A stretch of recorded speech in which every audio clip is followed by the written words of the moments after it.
Peace, I am Prince Rafeeq L, here with the Elder Grandmaster Arthur Rahim L. This is part 2 of the life of the Grandmaster and his experiences.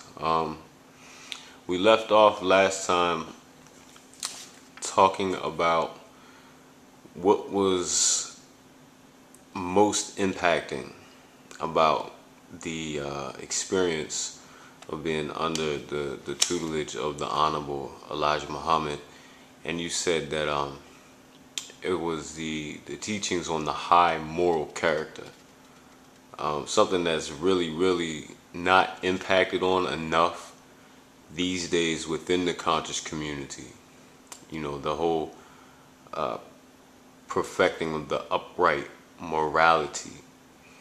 Can we get into talking a little bit about that? Coming from back in the 60s on up into the 70s to 75, what were some of the things that you experienced? What were some of the in your experience, how did you see people affected by that approach that the messenger had? I think the most, from my personal experiences, the teachings of the Honorable Elijah Muhammad in teaching that the black man was God. The black man grew in the belief of that mindset, and we had experienced a lot of what we would call miraculous miracles experiences. Okay. I mean, I can personally remember, as a follower of the Honorable Elijah Muhammad and living the moral code, and there were people who at different periods were envious of the Honorable Elijah Muhammad's teachings and the strict code, the strict moral code. I personally had experienced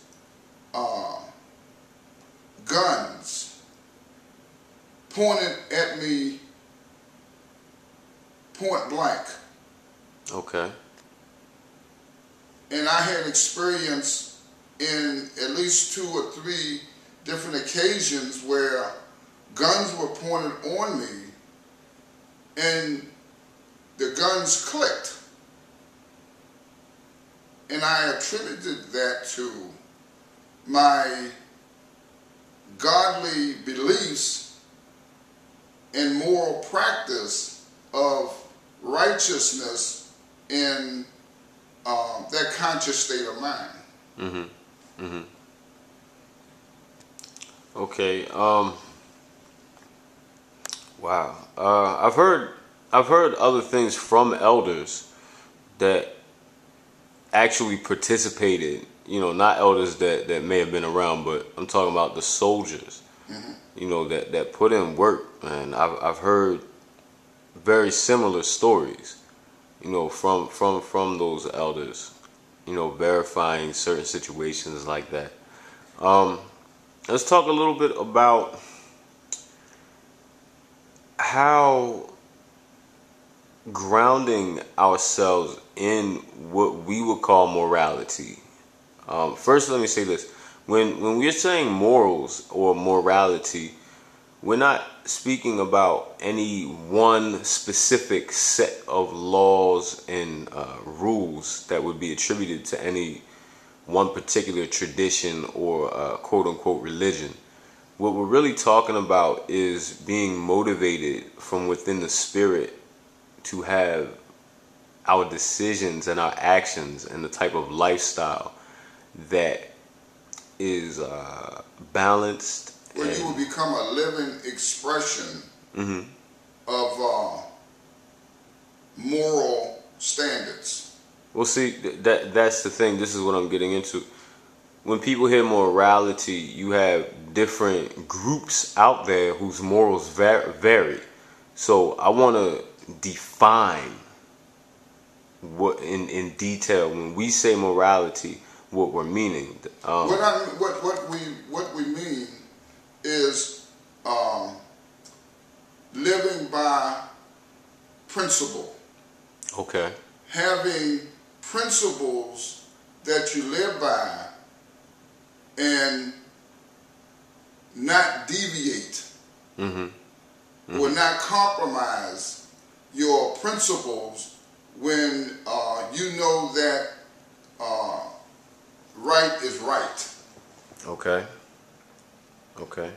These things, we live in a society today where many people have the knowledge of moral principles and values, but they compromise the moral values and principles to what they feel is appetizing to them.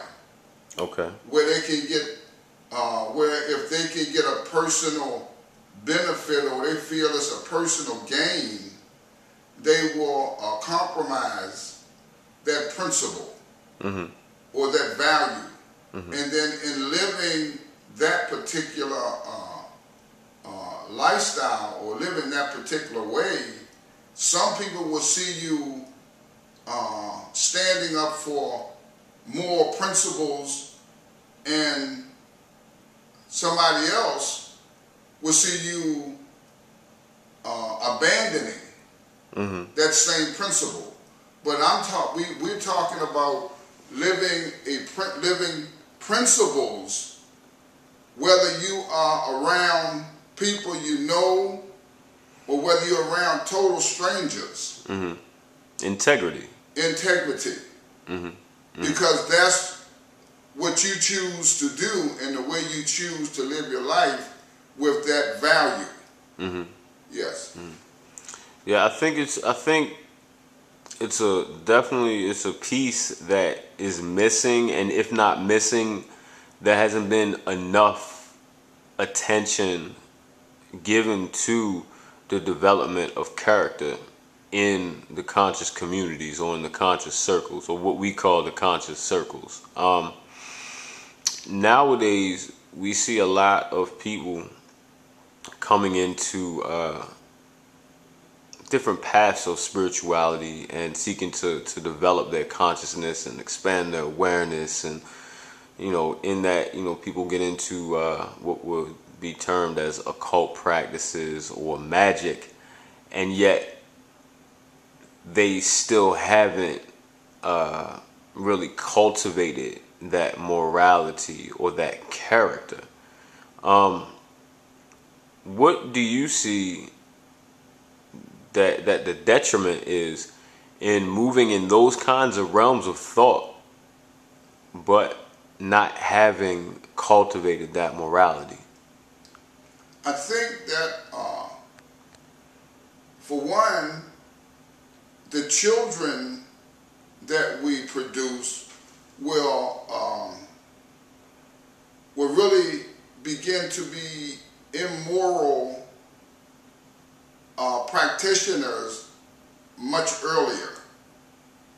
Children will be immoral, hideous and vicious at 6 and 7 years old, when children are supposed to be giving a grooming for moral character.